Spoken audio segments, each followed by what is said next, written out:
Hello everybody, welcome to OriginalContentHD and welcome to another Kotodaman video. Today we are doing the bingo for the ReZero collaboration. This is the second ReZero collab, and let's get into it. So mission 1, as you can see, we're doing the Elsa stage. You can do either the standard stages or what I'm about to show you, which is the daily stage. Any of those will count, but you gotta clear 3 times, and it can be any combination of the 3. So obviously the daily stage gives the best drops. So if you do want to just do like the daily stage every day for 3 days, that will not only count, but that will be very, very efficient. You might max her out from that, or you'll be close to maxing her out from that.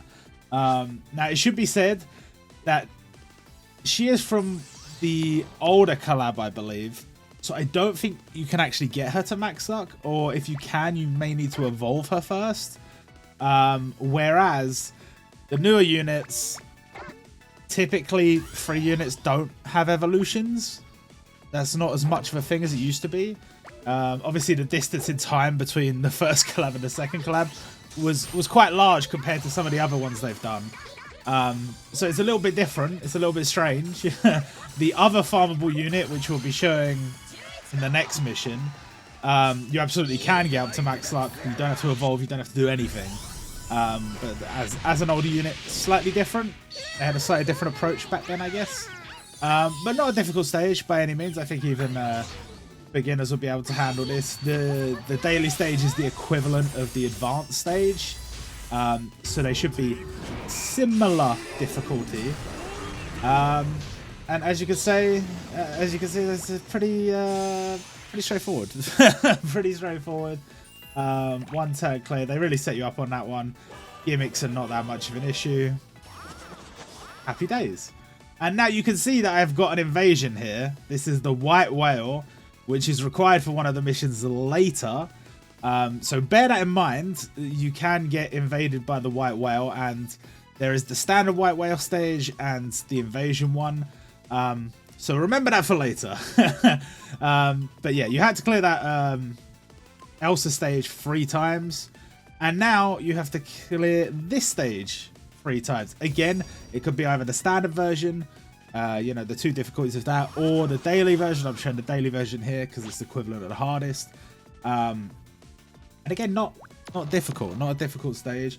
Now I will say, this event, like I said, because of the distance between the 2, not only does it have, you know, units that were treated differently in the past, some of them been buffed and whatever, but also there are multiple units that are used as evolvers, whereas typically most events will only have 1. Even like My Hero Academia, I think they all use the same characters to evolve. And that was 2 separate collaborations. This is 2 separate collaborations, but they're using different characters to evolve, and it's not complicated by any means, but especially if you're summoning, you might need different evolvers for the set 1 units, different evolvers for the set 2 units. So just bear that in mind. There's going to be quite a lot of farming involved. There was a thing in the past in the game where you could only get certain units, like evolver units, up to 5-star, and therefore could not get them up to max luck. If you get a unit to max luck, they can't go below max luck anymore. So you can use them to evolve your characters infinitely, you know, and your luck won't go down. But if you cannot get them up to max luck, that's not the case, and it will go down again. They'll get up to like 90 or whatever, which is where the cap is. And then it'll start going down when you use them to evolve characters. So that's something, I guess it doesn't matter because you can't get them up to max luck. So, you know, whatever. But I don't know. Just bear that in mind. So next up we have the quiz. Everybody's favorite. Most time consuming part of the video. This one I will speed up a little bit because, oh my god, it's just ridiculous. So we have 10 questions. Now, as always, doesn't matter what units you bring, it will let you select the hiragana. It doesn't matter at all. for each question, they're in sets. So there's set 1, set 2, set 3, set 4. In this case, set 1 is against Rem, set 2 is against Ram, and set 3 is against Amelia. There's only 2 questions on the Amelia set, and the other 2 have 4. And so what you have to do, essentially, is match what you're seeing on the screen in this video to what you're seeing on the screen on your phone. And then that way, you'll be able to answer the questions the same way I'm doing here. It doesn't matter what the actual question is, even though I have translated them into English. It just matters what the answers are. So you need to be able to just read just a tiny little bit of the question, or at least compare it to my video.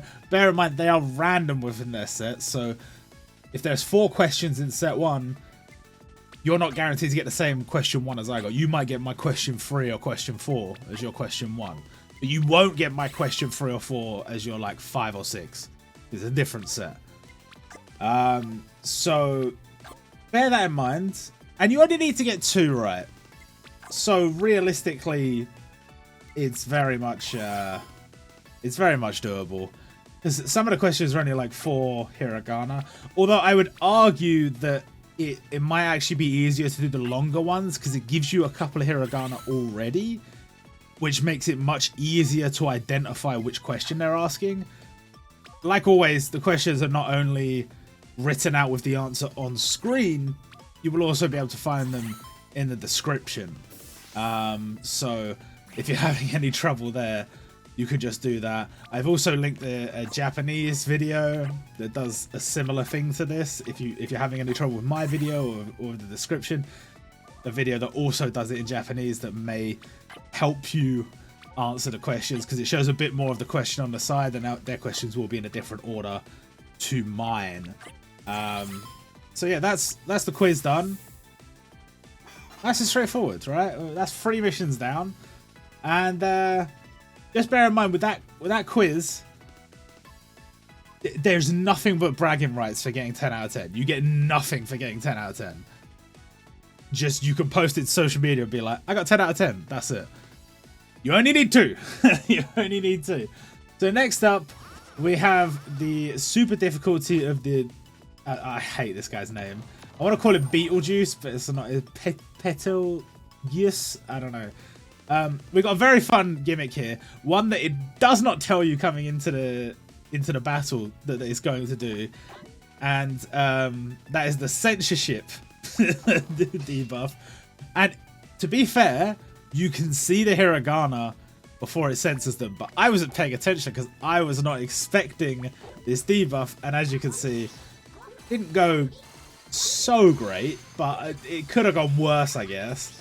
So bear that in mind. If you're paying attention coming into the first turn, you'll be able to read those hiragana before he activates the debuff, and then it'll be very easy to just, you know, if you've got lots of hiragana to put after the da or put before the e, it'll be easy. It'll be very. It might even be the same hiragana every time. I've only done the stage once so far, so I don't know. But then, different debuff entirely. Doesn't use the censorship debuff. Instead, puts a bomb on you and puts up a barrier.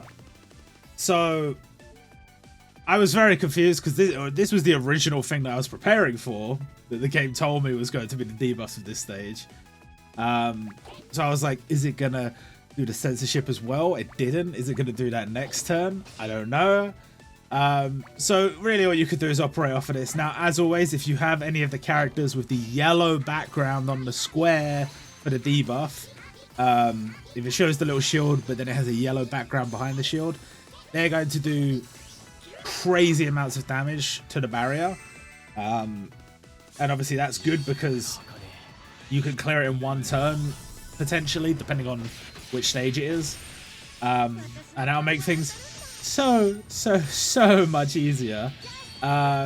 If you don't have that, you could just use the standard barrier breakers, or no barrier breakers at all if you really want, but that's going to be harder.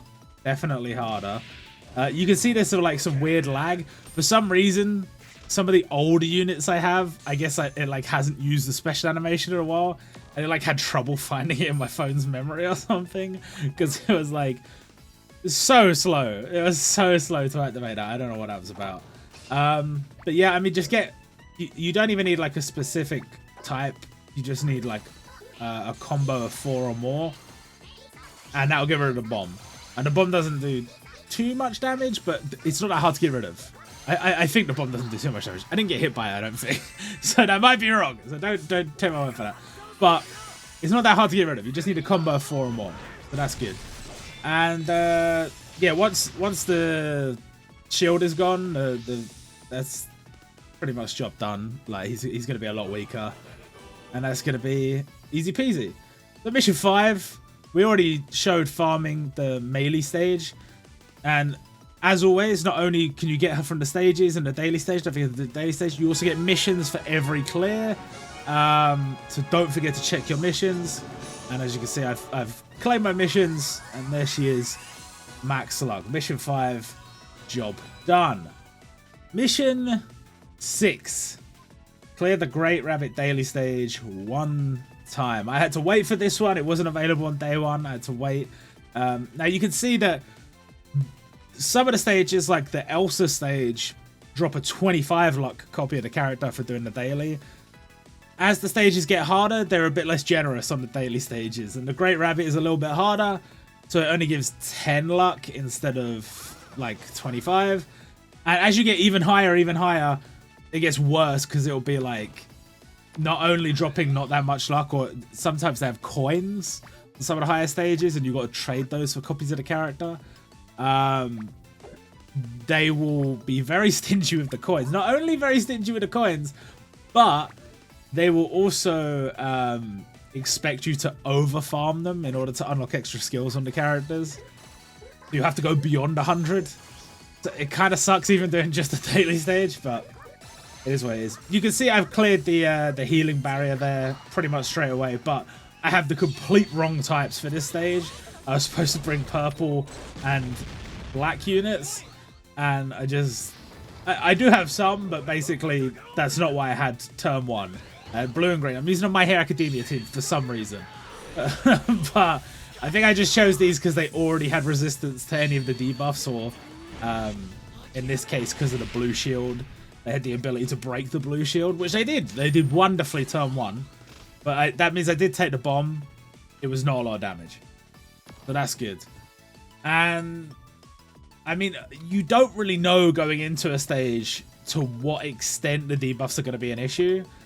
In this case, it's a relatively easy stage, so it's not a problem. And there'll be a stage later where that's definitely the case. I'll talk about that when we get there. But on this stage, if I probably could have cleared it turn 1, if we're being real, but I didn't set anything up properly. So that's on me. But after you break that blue barrier, guaranteed the next turn is going to be a lot easier, because you can see not only is there no barrier there now, the healing barrier, but also the unit is weakened. So we do a lot of damage. Deku doing a lot of damage. So that makes things nice and easy. Nice and easy. Moving on to mission 7. What was mission 7? Challenge the White Whale stage. Now, I'll be challenging the invasion one, but you can actually do a regular one, I believe.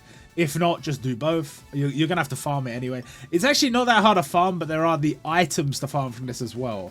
The little horns. But actually getting the whale to max luck, I don't think will be that difficult, especially with these invasions added on, because they don't cost extra stamina. Not that I have to worry about stamina, because I have a million stamina bars saved up. But for new players, it's better for your stamina because it's 0 stamina, which is great. So, as you can see, I wasn't very prepared for this stage. I can see the timeline of how long this stage took me. And it was a lot longer than it should have. I didn't realize that it was a multiple battle stage, multiple battle event. And I beat him and I was like, oh wow, that was easy. And no, there's another battle, obviously. And this time you have to beat 3 of them, and they're all a lot harder than the one on the first stage. I don't really know what the point of that was. Now, obviously, you can see it tried to inflict a debuff to me there, and it did not. I specifically chose a leader that would resist the stage's debuff, so that's good. But you also have to deal with the spikes, and you have to deal with the barrier. So I'm like doing a lot of umming and ahhing, but I really don't think the spike damage was that high on this stage. I could be wrong. But if you do have a unit that resists spikes, then obviously that's going to help a lot. If you have units to break the barrier like I have here, that's going to help a lot. There are two different kinds of spike resist in the same way that a standard barrier breaker will do well at breaking the barrier, and a yellow background barrier breaker will do significantly more damage to the barrier. A spike unit will reduce the spike damage you receive to 0. That's already pretty good. But the yellow background spike units, they actually heal when they get hit by the spikes. So it actually becomes a benefit. You put them in front of that spike and you're benefiting from the stage's debuff, which I always thought was really cool. I don't think I have that many of them. Some of the new units in this event have that. But I don't have any of those. So what could you do? There was actually, you do get one free single summon for beating the quiz. And I did it, but I couldn't record it because the game just froze completely. But if anybody wondering, I got the 4-star. I think there was about a 95% chance I would get the 4-star, and I got the 4-star. So, wonderful. But I think I might do a summons video. I think I'm going to do a summons video on this event. And I'm hoping that'll hype me up and get me ready to watch the new season, because I haven't actually been keeping up with it. So I'm probably going to do that. You'll see that at some point. But yeah, you can see that I'm obviously not set on my team correctly at all. Because, well, yes, I have dealt with the stage gimmicks masterfully so far. I'm just taking way too long to defeat these enemies. Now, they do have a sort of special weakness. You will see on certain stages, there are units where it has like the little red text above their head. And the red text is telling you what their weakness is. And in some cases, their weakness will just be, they are weakened. You just hit them. Other times, it will say something like, use this specific kanji, use this specific, not kanji, sorry, hiragana. And it will do like massive damage.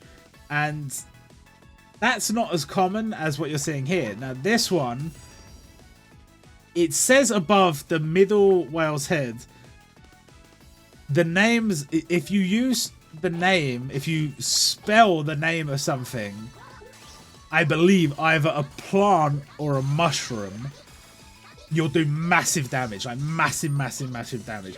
So if I somehow spell shiitake on here, I would deal massive damage to that whale. Which is it's very odd, but I mean, I guess ultimately this game is sort of Japanese Scrabble. So spelling words kind of has, like, I'm sort of metagaming, going like, oh, typically speaking, these hiragana go with these hiragana, and that, you know, that gets good scores. Like, I'm not really thinking about the words I'm spelling that much, but if you do, if you do think about the words you're spelling, then that will work very much to your benefit.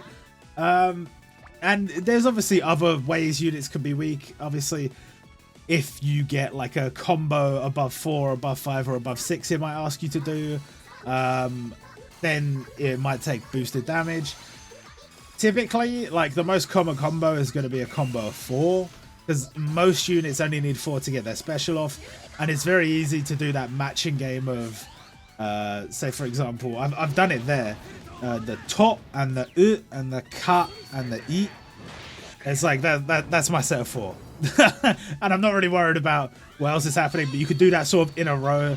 You can do to, kai, sai, you know, whatever.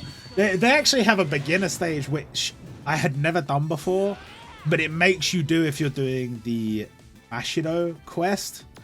And on that stage, basically, it shows you good pairs. So any hiragana that's ending in an O sound, you can quite easily pair that with a U, and that's going to be part of a combo quite easily.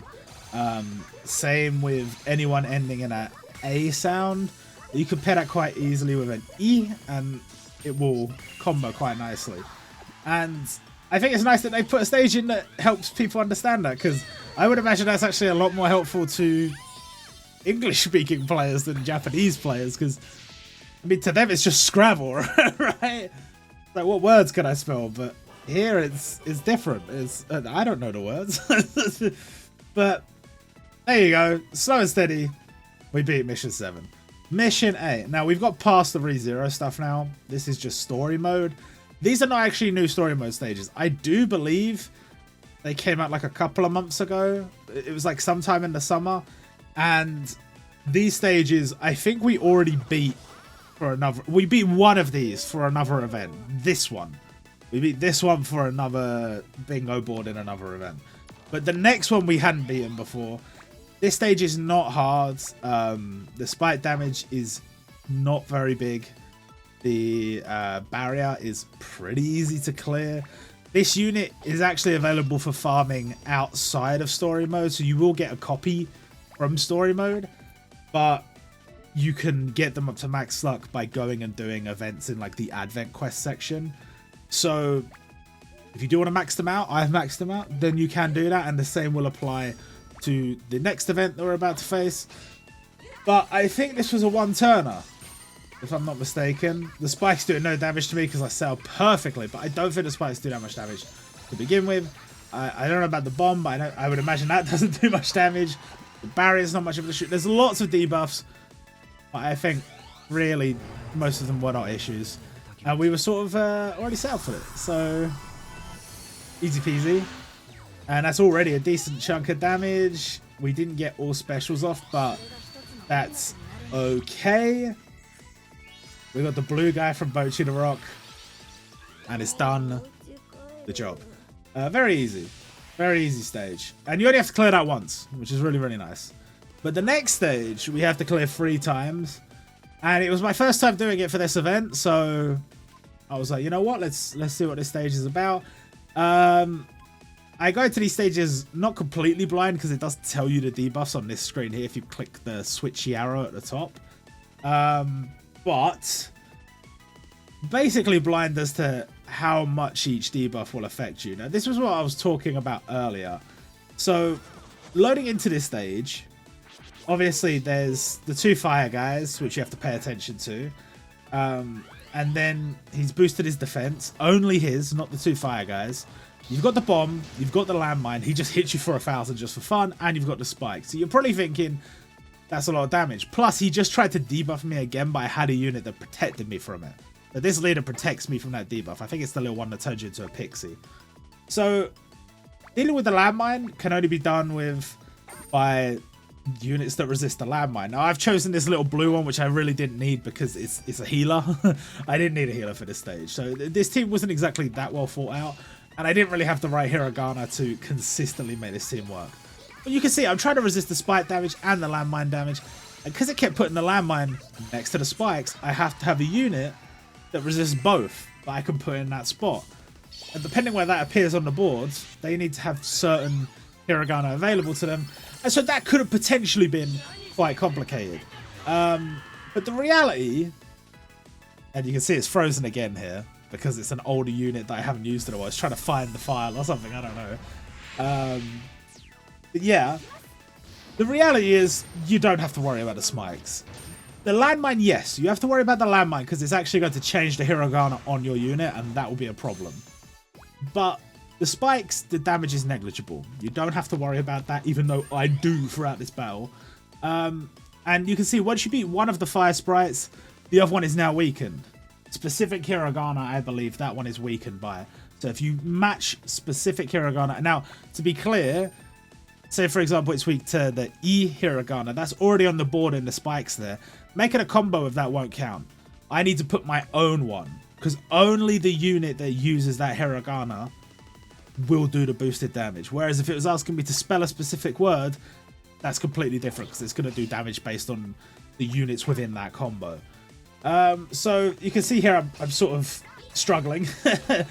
But 250 spike damage, that was it. That's nothing. That is nothing.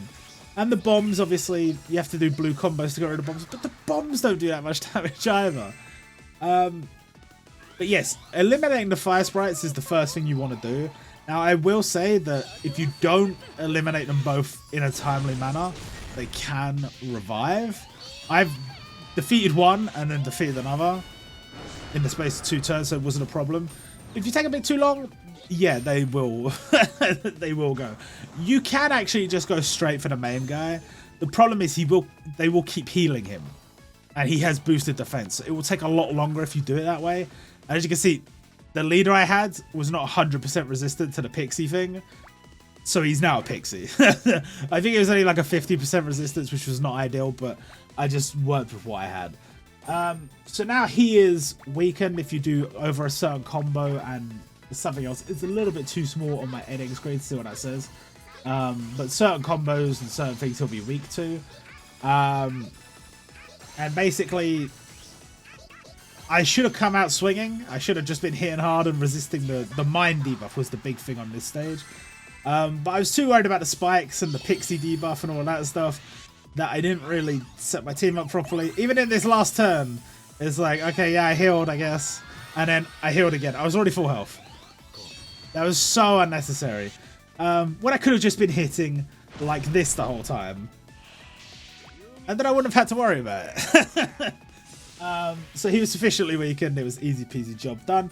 And there you go. That was the final mission, mission 9. All bingo missions now complete. And as you can see, the bingo board is now complete. We get our 1,000 gems. And there is no part 2 to this one, which was news to me. I literally found out as I was clearing it. But job done. And I'll see you when I decide to do Summon's video, whenever that is. See you later.